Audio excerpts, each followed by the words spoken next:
Assalamualaikum warahmatullahi wabarakatuh. Waalaikumsalam warahmatullahi wabarakatuh. Selamat siang Mas Diki, apa kabar buat hari ini? Selamat siang, baik kabarnya. Nah, jadi di sini kita akan wawancara nih Mas buat jadi YouTube Ika Himatika. Nah, untuk tema hari ini Ya, itu manajemen diri dalam berorganisasi. ya boleh. Jadi menurut Mas nih penting nggak sih manajemen diri dari kuliah, organisasi, keluarga itu?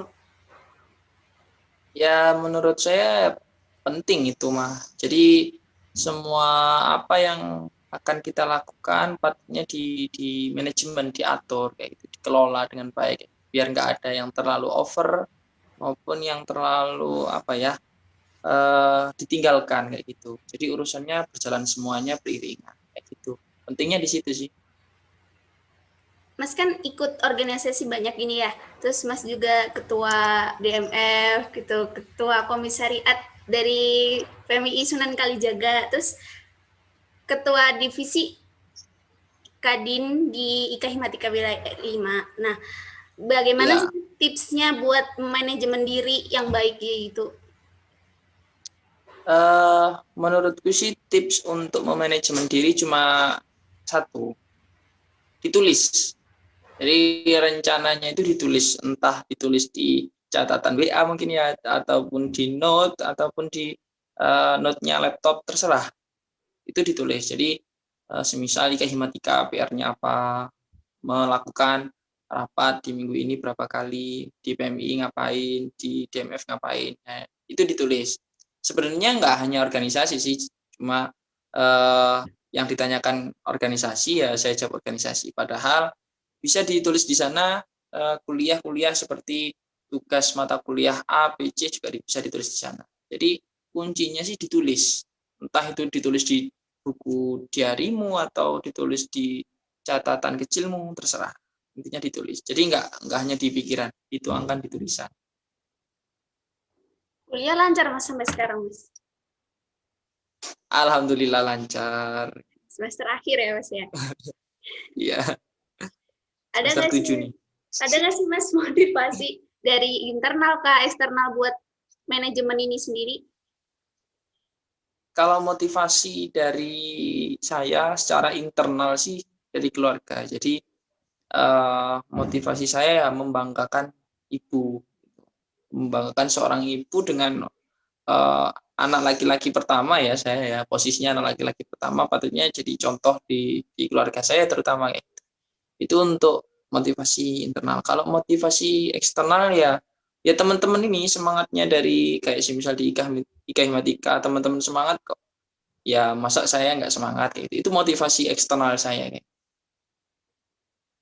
Ya, Masya Allah sekali Jadi ya Mas. semangat semangat dari pengurus sendiri. Jadi pengurus-pengurusnya semangat kok. Ya saya masa nggak semangat. Itu aja.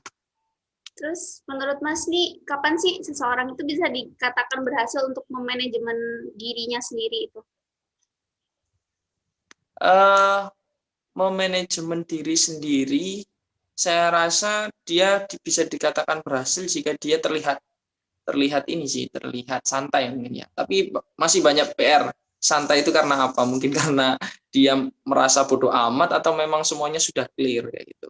Tapi kuncinya bisa dilihat manajemen diri itu dia tertata. Ya. Dia dilihat dari soft skill-nya, kedisiplinannya, terus cara mengatur kesehariannya dari mulai hari Senin sampai Minggu. Itu apakah waktunya digunakan untuk bekerja terus.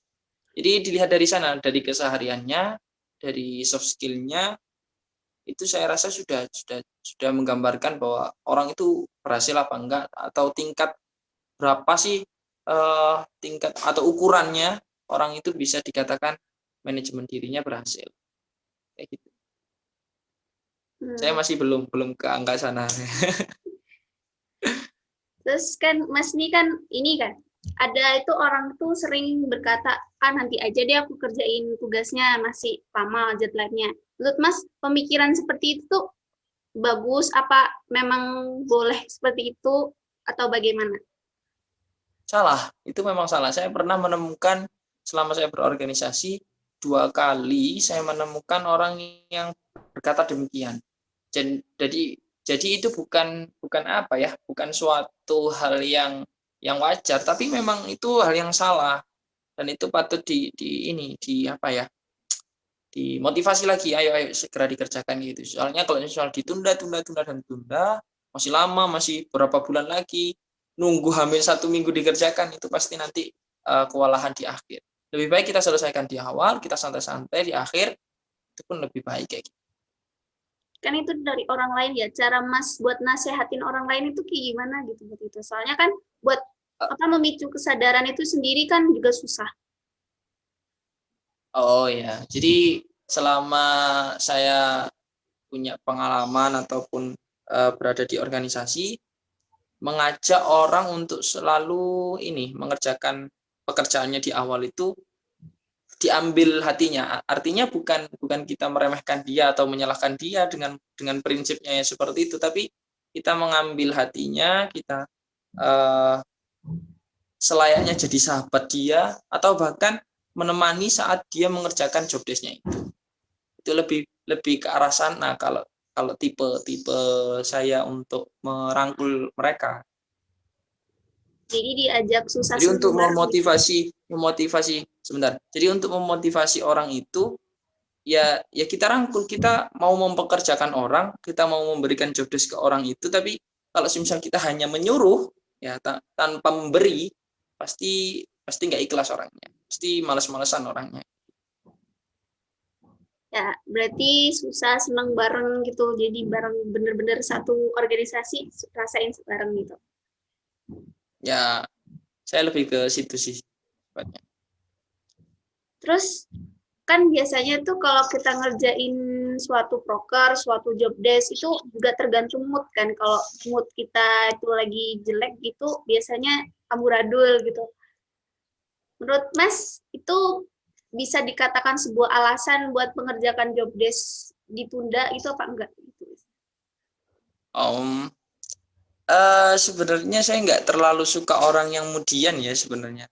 Jadi orang yang mudian ini berarti dia belum beres di internal dirinya sendiri. Jadi dia belum beres mengatur dirinya sendiri. Kemudian kan berarti dia kalau misal seneng ya rajin, kalau nggak seneng nggak rajin. Nah dia kurang, menurut saya sih orang itu kurang bertanggung jawab atas komitmennya untuk berada di kepengurusan ataupun membantu mengerjakan job desk. Nah saya rasa untuk orang-orang yang mudian ini bukan suatu alasan untuk mengerjakan job desk di akhir-akhir atau saat dia mood aja. Tapi kan kita juga apa ya? Biasanya tuh ada emosi diri juga gitu loh. Kadang kalau kita mengerjakan suatu kerjaan itu kalau kita lagi emosi, kerjaan itu bakalan kayak di kambing hitam kan gitu loh, Mas. Iya, dikesampingkan ya, jangan Ya, dikesampingkan. Ya, jadi biasanya memang nggak semua orang itu urusan pribadi bahkan ya, bukan urusan di kepengurusan, urusan pribadinya nggak selalu berjalan mulus. Pasti ada apa ya, ada masalah di kehidupannya. Nah, itu tadi. Jadi saling membantu, saling merangkul untuk mengembalikan motivasi dia. Jangan sampai dia itu kalau misal ada masalah atau terlihat terlihat apa ya, nggak seperti biasanya, patut kita tanyai, patut kita curigai, anak ini kenapa sih kayak gitu. Jadi perlu merangkul teman sebaya atau teman seperjuangan biar biar apa ya, biar kembali lagi ke jalan yang ini, jalan yang lurus kayak gitu. mungkin ada satu kata, dua kata buat ini Mas, buat Ika Himatika atau buat nanti penonton-penontonnya cara baik buat manajemen diri, buat organisasi dan berorganisasi khususnya.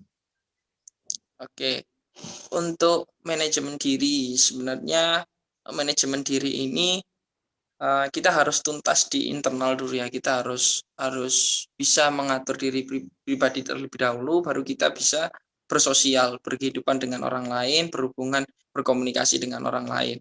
Pastinya untuk memanajemen diri ini, orang-orang yang punya skill manajemen diri yang baik pasti akan lebih dipandang kayak gitu.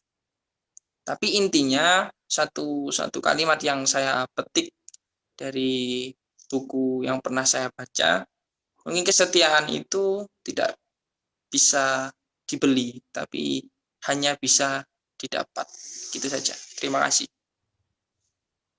Mas, terima kasih waktunya Mas ya. Jadi ini, tapi nanti hasilnya bisa dilihat Ya, di YouTube kita nanti. oke, sama-sama. Baik, akhirul kalam wabillahi taufiq walhidayah. Wassalamualaikum warahmatullahi wabarakatuh. Makasih Mas Diki atas waktunya. Waalaikumsalam warahmatullahi wabarakatuh. Ya, sama-sama.